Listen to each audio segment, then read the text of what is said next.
and welcome to Wine, Whiskey, and Words. I'm Daniel. I'm Brad. If you've listened to our podcast before, we'd love to welcome you back. If you're new, each episode we try a drink, something we brought. Sometimes it's wine, sometimes it's whiskey. Every once in a while we get a little wild and do something else.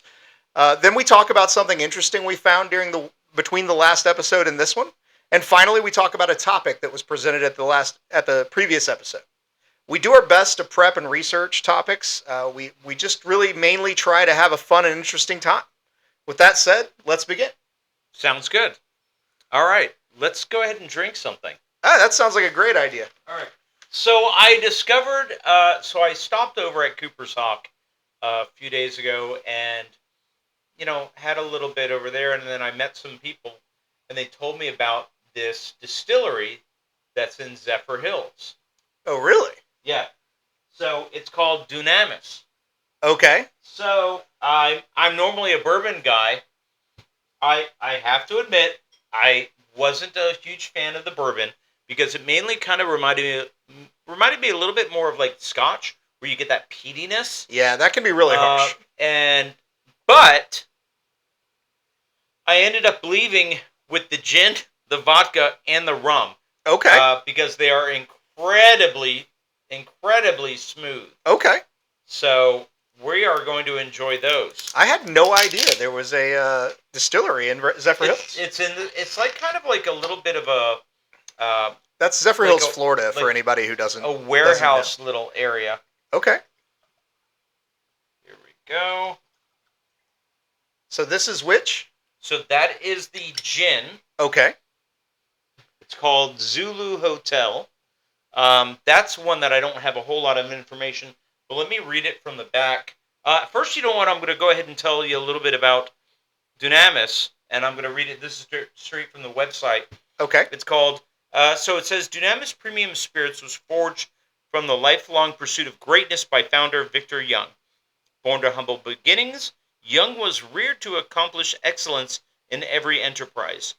And so it was Victor's grand quest to create premium spirits for extraordinary people led to the creation of Dunamis, the highest level of greatness and grandeur. Okay.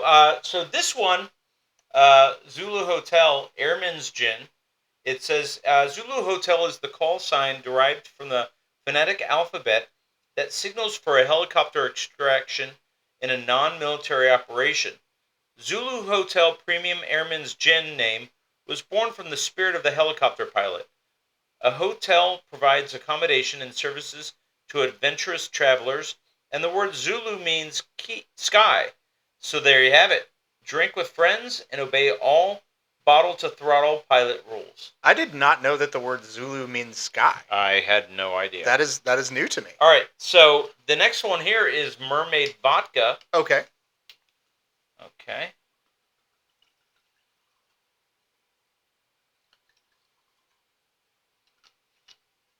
So, the Mermaid Vodka, I do have the information in here. Okay, so it was the Mermaid Vodka that I didn't have. I had the, by the way, the Zulu Hotel is 80 proof. Okay. Okay. So it's also a little bit more information on that, by the way. So they used only the finest botanical source from around the world, which include bay leaves, juniper, cardamom, cinnamon,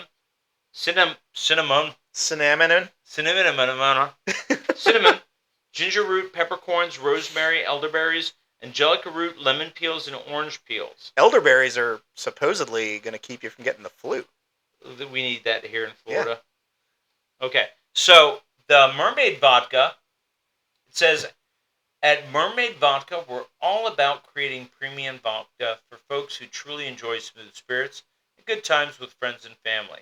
So my understanding with the Mermaid Vodka, it's made in collaboration with Dunamis. Okay. This is charcoal filtered 10 times for exceptionally smooth taste. Let me check out this bottle and when this you is read made from corn. This is also 80 proof. So this has actually a kind of a cool little image of a sailfish, I guess, and a mermaid in front of a martini shaking, I assume, more martini. Daniel, give me your damn glass. Oh, sorry. Getting a little distracted there. There you go. Well, Nice bottle. That always happens with women. I'm probably going to keep this. All right. All right. So in regards to the rum, so that's called Bianca Supreme, and it's often labeled Bianca Supreme is often labeled as the most mysterious woman on earth. Is a former spy who escaped the ruthless underworld of espionage. Beautiful skin, untamed curls, and a deep, sexy accent, kind of like myself. Bianca operates as a humble rum maker until duty calls her to the next mission.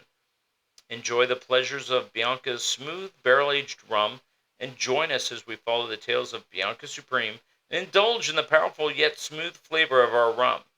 Bianca Supreme is a tall tale, but only uses premium hearts in every barrel. It's 5-year aged on American white oak. Okay. They use a number 4 heavy charr, so it pulls forward more vanilla, citrus, caramel, toffee, and hints of oak. So I'll lay down the rest. They do use the water from Zephyr Hills, a.k.a. the city of pure water in America. So let's try. I would say go ahead and try. We did what? The gin first? Yeah, I'm thinking we ought to try the vodka because it's going to be a little more clean. There you go. Yeah, I think you're going to be surprised with both of them. Smells like vodka. Smells exactly like vodka.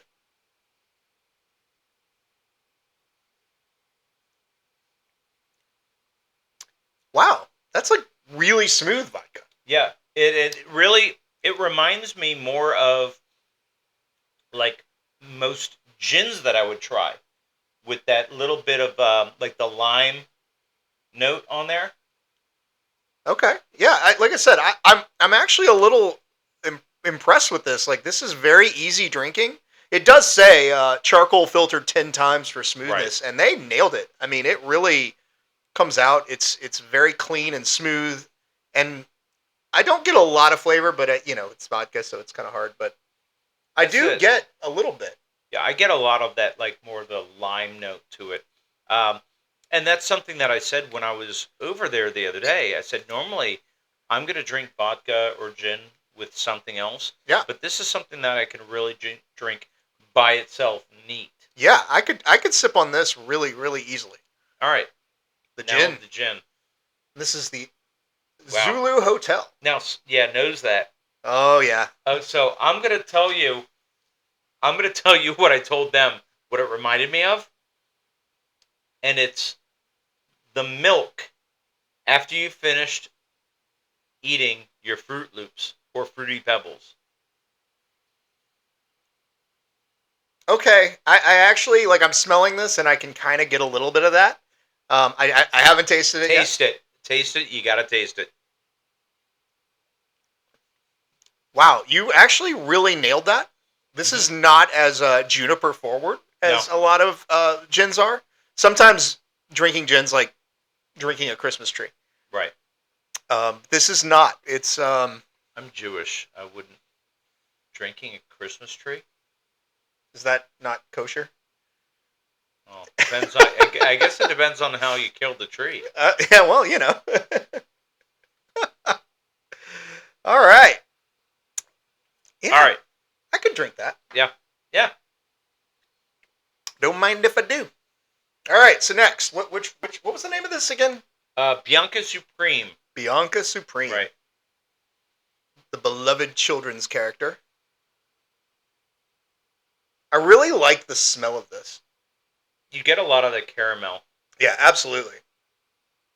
It's very sweet on the nose. Very little burn.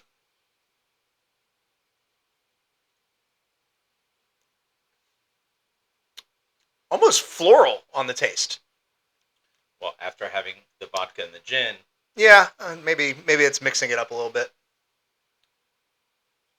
Maybe a little bit, but I really get that sweetness. The caramel vanilla really comes through with that. And while I'm not normally a rum drinker, this is something that I could do. Yeah, this is definitely a lighter rum to me. No, When I drink rum, I tend to drink those really heavy syrupy ones. Right. And this one's definitely lighter.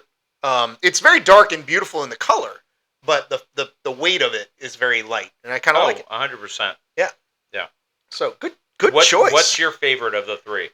So I actually am thinking I might like the vodka most. I think the gin is a close second for me. See, for me, I think probably it's the rum number one, with the gin being number two for me. I personally love a good gin, and not just because Douglas Adams made the whole thing about gin and tonics, about being a universal drink and everything. Great book and some great movies. If you haven't read Douglas Adams' Hitchhiker's Guide, but I'm sure you have. I've actually seen the original TV show. I didn't know there was a TV show. That was like in the 70s. Okay. Yeah. Yeah, I love me some Douglas Adams. I comment on them all the time. On my birthday, I said I am the answer to life, the universe, and everything. And I'm 42, by the way. It's been a long time for me. Anyway, well, something interesting. Brad, do you want to take us with something interesting, or am I the lead since you brought the drinks? Well, I'm still recovering from my sunburn from Key West from last week. Now I'm starting to peel. You're so sexy. Thank you very much. Something really interesting. My God, my life is a deep black hole. No, this place was interesting for me. Discovering that. And then someone else had told me about some other place, and it was called it's like N something, and I don't even remember. But it's a little bit further east, I think. Okay. From Dunamis, but they said that's a really chill bar to go ahead and check out. So I really enjoy a good watering hole style bar where you have regulars and things. Right. Actually, the other night, my something interesting actually occurred, or I discovered it at one of these such places. There's a little pub. I forget the exact name, but it's a local pub here in Tampa, and a little Irish pub. And Irish pubs are always hit or miss. I feel like it's either an absolute disaster of college kids or a pretty low key, chill place. And I showed up, and it was amazing. Like adults behaving like adults. Some of them are loud and having a little good time, but nothing wrong with that.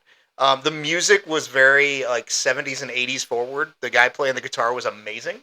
And he introduced me. I was sitting there having a pint of Guinness and just relaxing.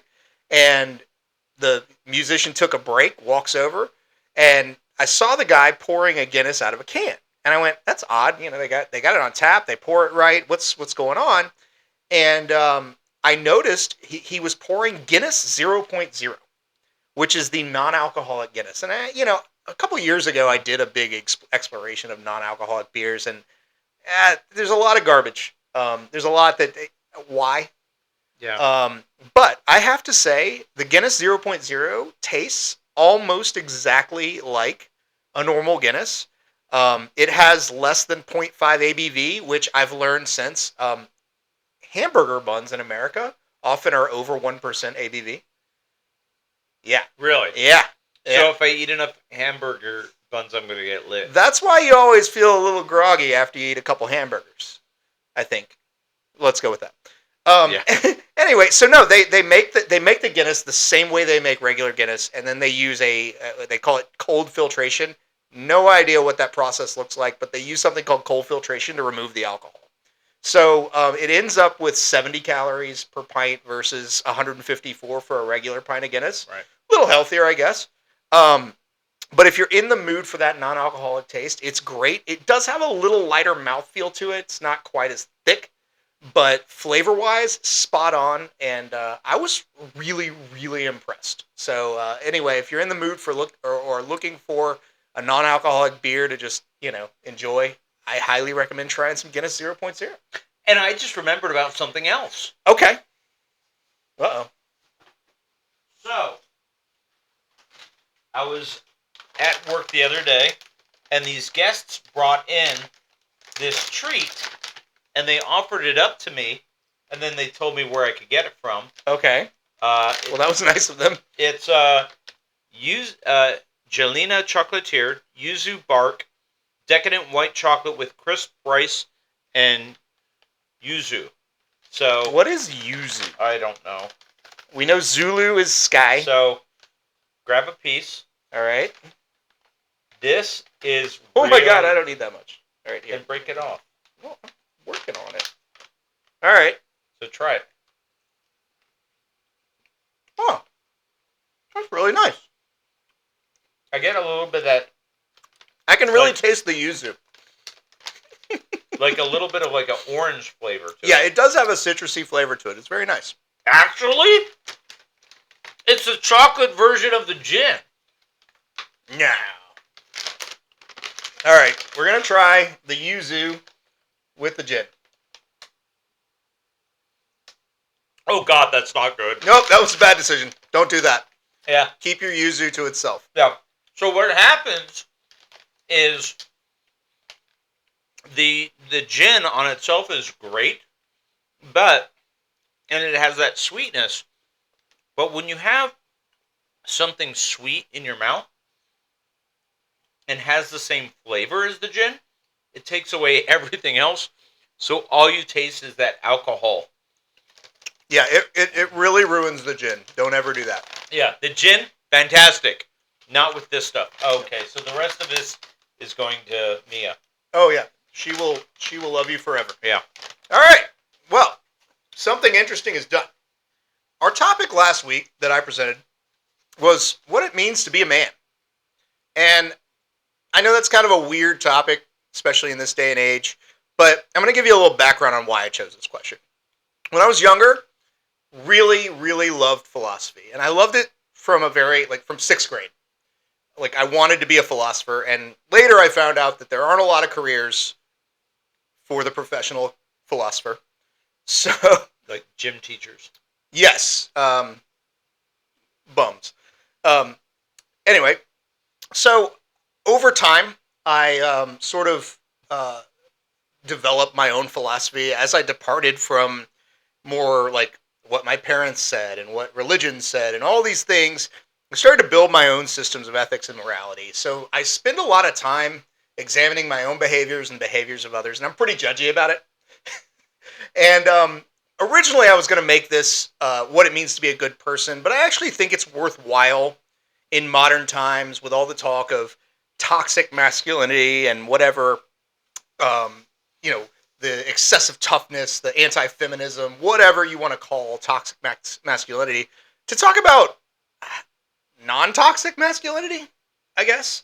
So I think it's good to talk about, like, what if all these things that we're told are toxic about being a man, like, what is it that's good about being a man? What should we aspire to achieve? Even if we don't always nail it, what should we aim for? So that's kind of where I was going with this. Now, it's funny thing that you said about being a good person, because when trying to do some research on this, and it takes you down a rabbit hole, I kind of went with, you know what? F it. What does it take to be a good person? Because ultimately, when it comes down to it, a lot of the things that we viewed that men should do back in the 50s or the 60s or whatever, anyone can do that. Anyone could open a door for someone else. Anyone could be kind to someone else. Anyone can be the breadwinner in the family. Anyone can do for others. That's fair. Yeah, I actually kind of came to the same conclusion. I landed with, it was kind of a great journey of, I don't know, not self-discovery, but like just reminding myself of like what my core principles were. But the core principles I landed on, the glasses are coming off, are very, oh wow, are very universal. Like, I think, again, being a good man isn't about being tough. It's not about buying a big truck and driving around with, monster truck tires or whatever. It really just comes down to just being a good person. And that was kind of my conclusion. Brad, how did you arrive at that conclusion yourself. Through frustration, uh, taking a look and just seeing, what it said historically, biblically, and whatnot, what it meant to be a good man, and then just understanding how things have changed over the years. Because what it meant to be a good man, what it meant to be a man 2,000 years ago is different than what it is today. And you know what? What it means to be a man, 2,000 years from now is going to be different than what it is today. So it's ever evolving. And for those who really say, oh, but in these days, you know what? Things change all the time. You know, people have the right to vote now that didn't 100 years ago. People have the right to live the way that they want to live now that they didn't have 100 or 1,000 years ago. There are things that and freedoms that we have that we didn't long ago. And with the evolution of our culture and technology, things are going to change. So I want to ask you this. I think I kind of agree with you, but I want to challenge you a little bit because it's not that bad. I'm easy to talk to. I will take you down.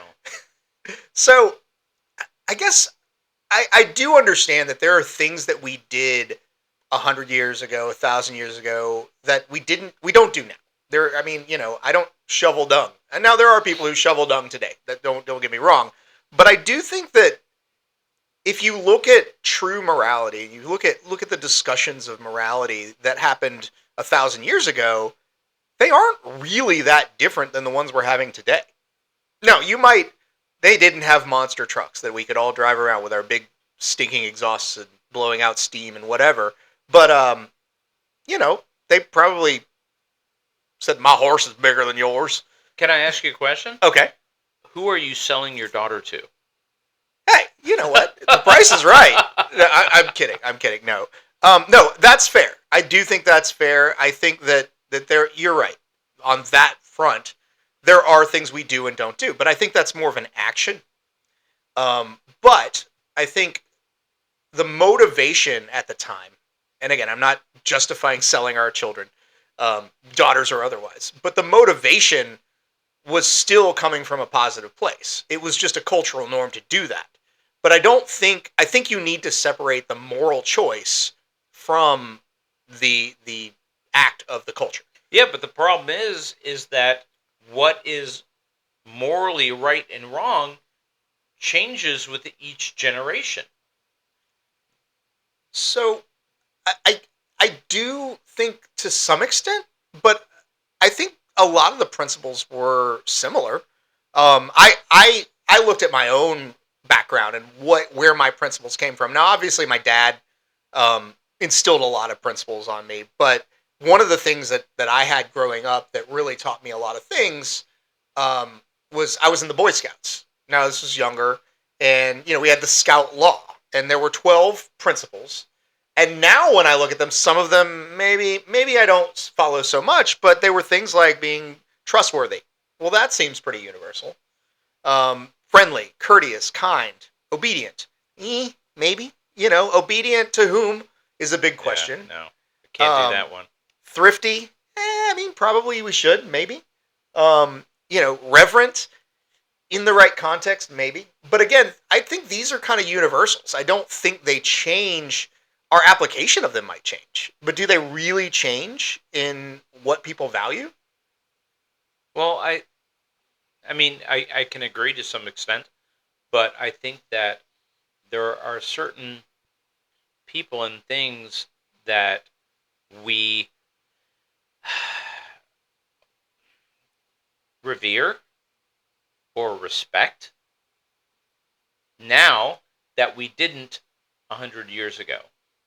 And so in such, I think our morality, I think the goalpost has been moved. And you want to take a look at this, such as in Germany, it was acceptable to denigrate Jews back then. In America, prior, and even at that point in time, it was acceptable to denigrate uh, black people. I would argue that back, if you're talking about like 1930s, 1940s, it was Yeah. also acceptable to denigrate Jews. Yeah. In America. Yeah. So I could see your point there. So my grandmother had a story. My brother, and it's hard to believe it was probably 12 or 13 years ago that he gave my grandmother a audio cassette recorder and several tapes and had her record her stories.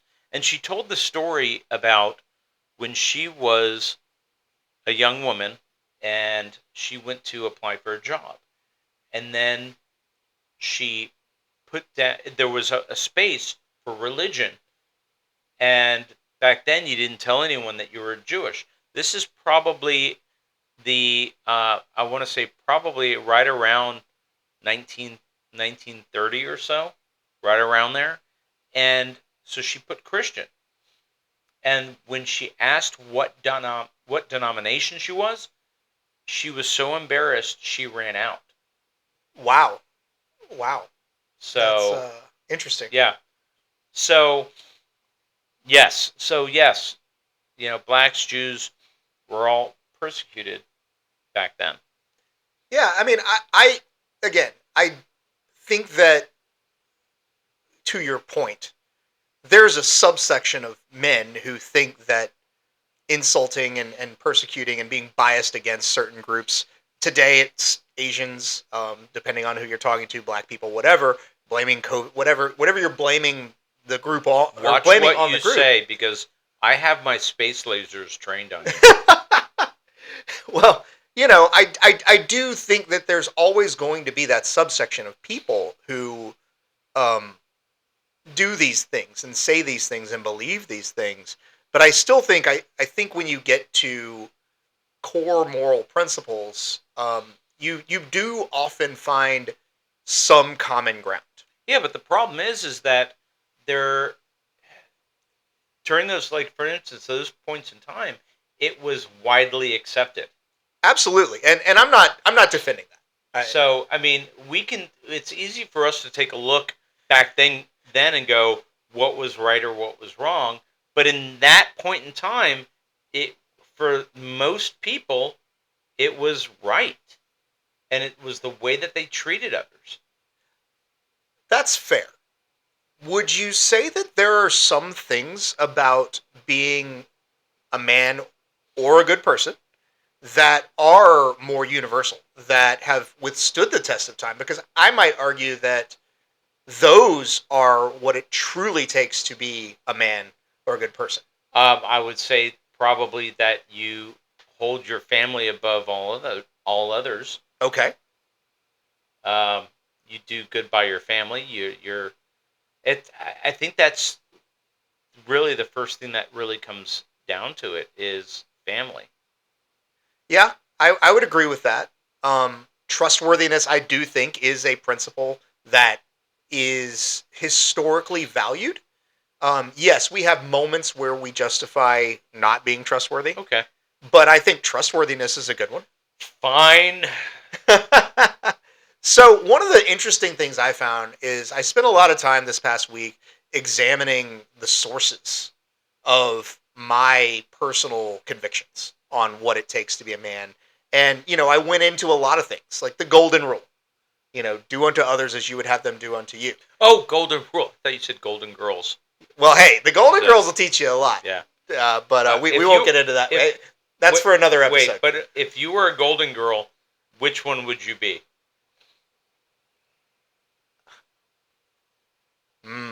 That's a tough one. Because I'm Sophia. I'm probably more of a rose. I'm 100%. Oh, God.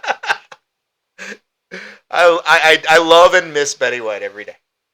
I agreed. Cheers. Yes, it's worth drinking too. But I will say,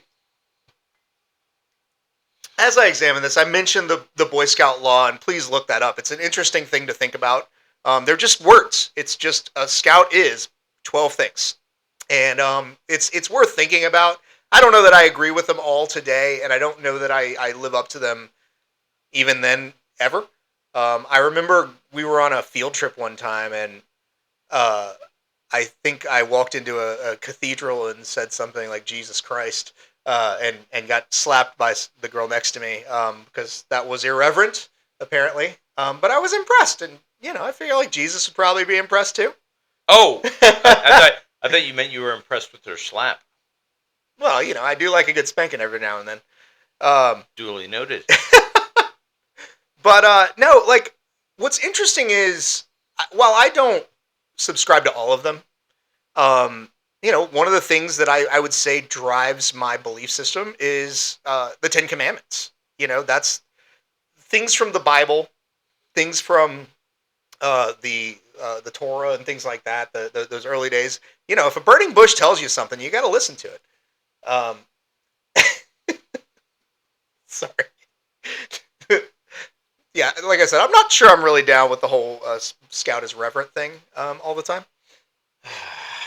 Anyway, but no, I mean, like, the thing is, the Ten Commandments, yes, some of them are very like, oh yeah, do what God tells you, but a lot of them are really pretty straightforward, like honor your father and mother. Usually, if you got a half-decent father and mother, I'd say honoring your father and mother is pretty fair thing to say. So, little funny story. Um, I can say this. My grandmother on my mom's side is no longer around, as is my grandfather. But my grandmother was probably like 4'10". She was tiny, but you did not mess with her. Okay. And my aunt Mickey, the eldest, she decided to talk back to my grandmother one time, and that's when Aunt Mickey got to talk directly head to head with a iron frying pan, because you did not talk back to your mother.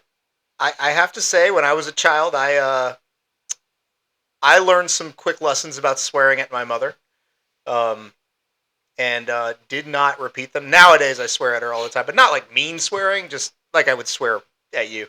Right. But yeah, back then, didn't fly. Dad was not. I should have honored mother. But back to the whole Ten Commandments thing. Don't commit adultery, don't steal, don't lie, don't be envious. Like these are things that are probably pretty good principles. Daniel, we promised we would keep this non-political. Oh yeah, I'm sorry. Sorry to any of those I might have offended for their 34. I'm sorry. We're not going to talk about that. Um, but I think one of the things that really um, I I took away from this whole process because I was doing it was that I actually think is probably the most important thing about being a good person in general is self-reflection. Asking yourself on a regular basis, even if you fall short, but asking yourself honestly, hey, did I do okay? Could I have done better? What could I have done better? I'm Jewish. I do that all the time. I mean, it's nothing but nonstop guilt. I'm like, how did I screw up this time? But I do think, I think that process is really good. Now, the problem is, it's easy to get into a self-abuse loop, where you're like, shit, I've really been fucking up lately. And then you start considering yourself or viewing yourself as a screw-up. And that's not fair. It's not healthy. No, that's what mothers are for.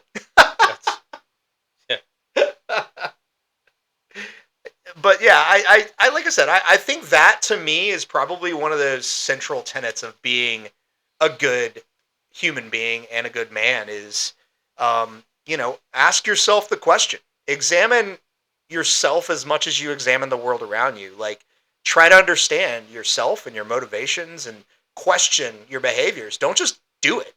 If you stand up and insult somebody, I mean, yeah, it's going to happen. You're gonna call somebody an a-hole. You're gonna do something and say something you shouldn't have done. But at least take a moment at some point in the future and go, man, I that's not really who I could be. I can be better. You're not down with that? No, I can't be better.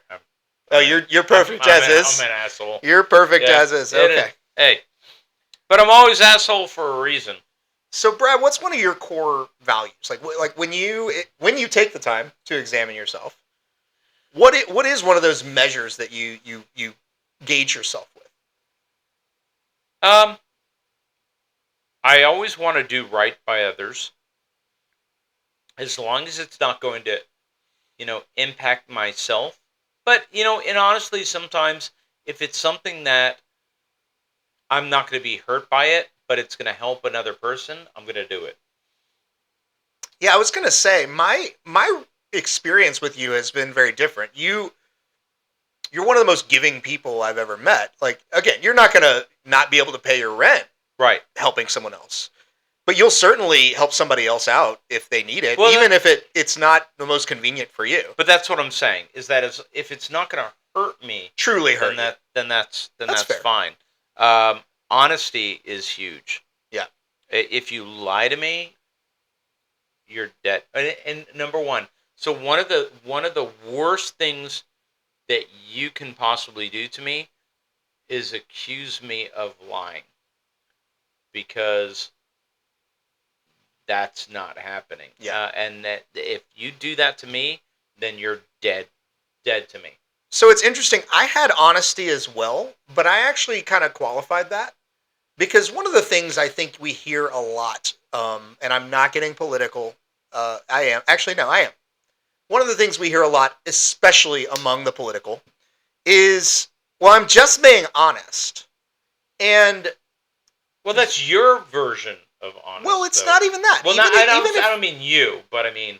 But even a person who's being truthful can be brutally honest. And I wrote honesty without brutality.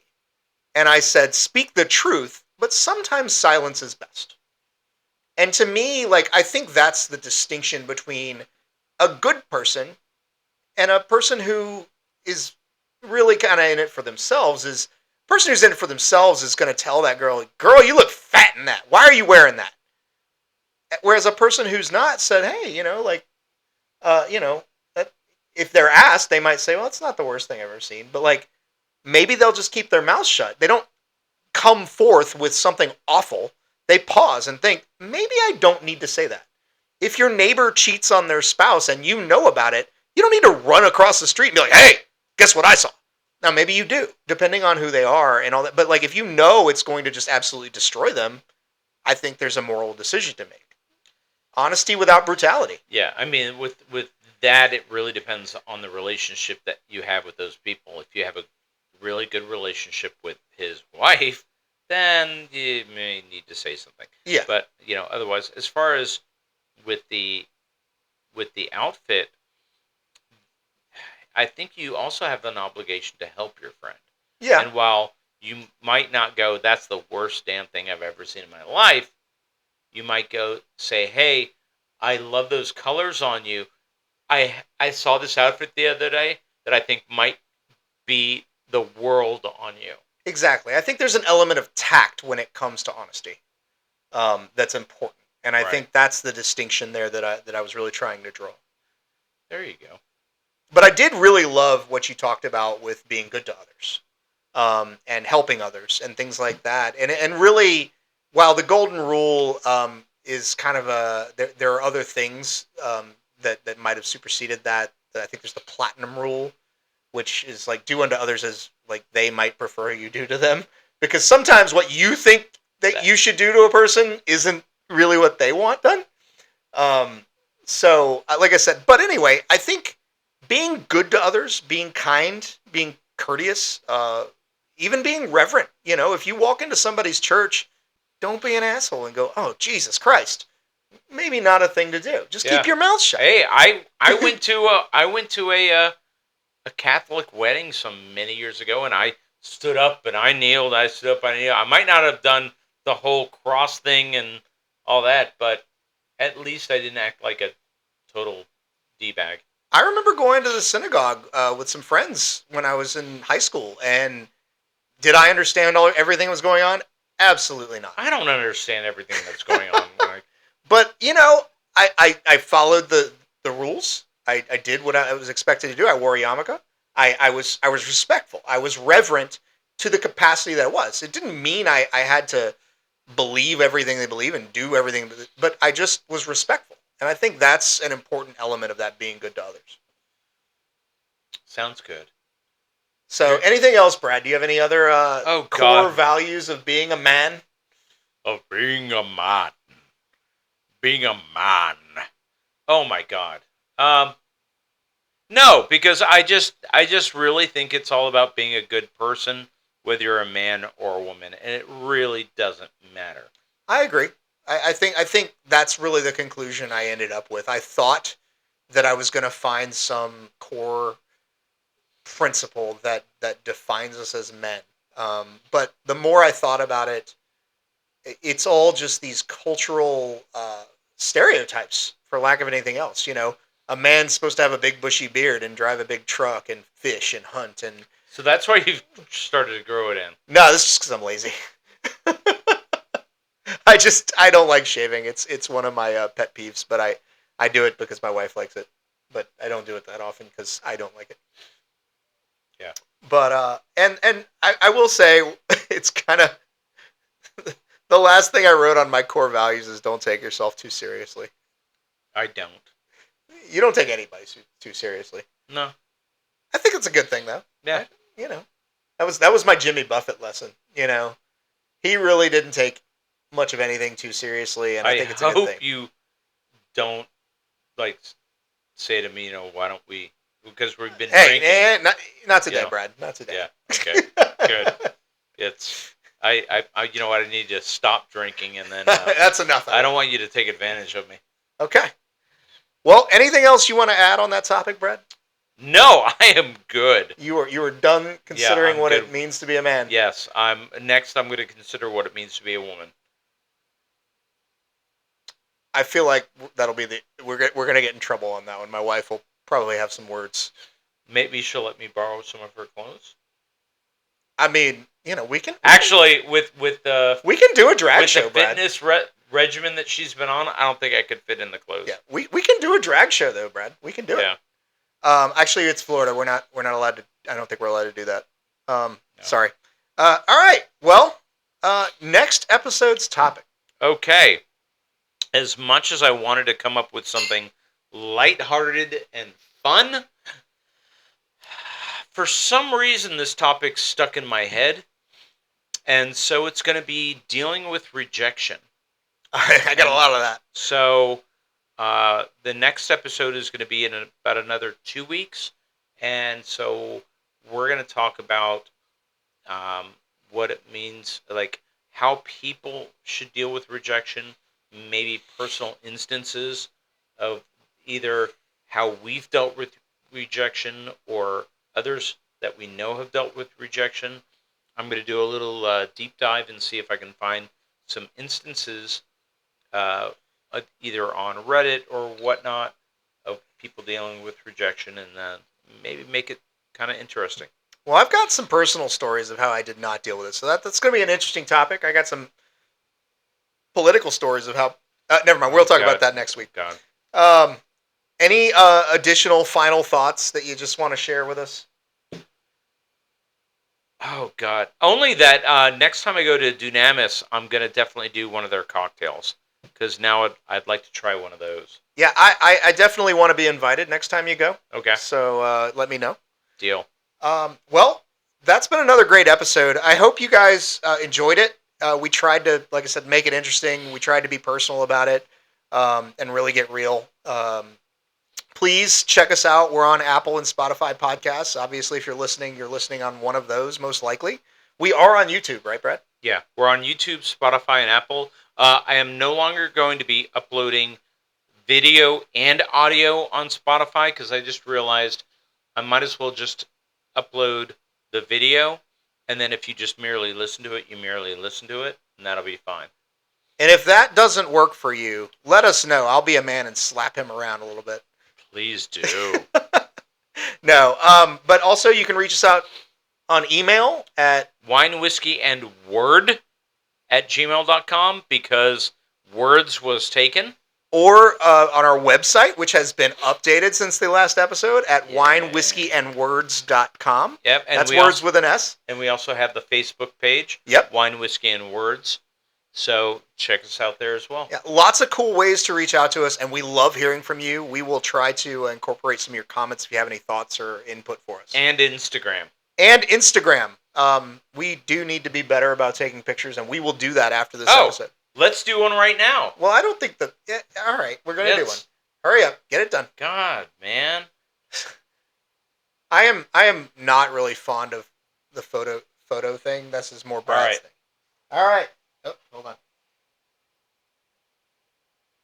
There we go. Well, done. That's a wrap. We hope you enjoyed this episode, and we look forward to the next episode. I think we got some fun things in store, and we'll have a good conversation. That'll be interesting. And I guess you're going to be keeping the mermaid vodka? Absolutely. This is a sexy lady. All right. All right. Sounds good. Have a good one. See ya. Cheers.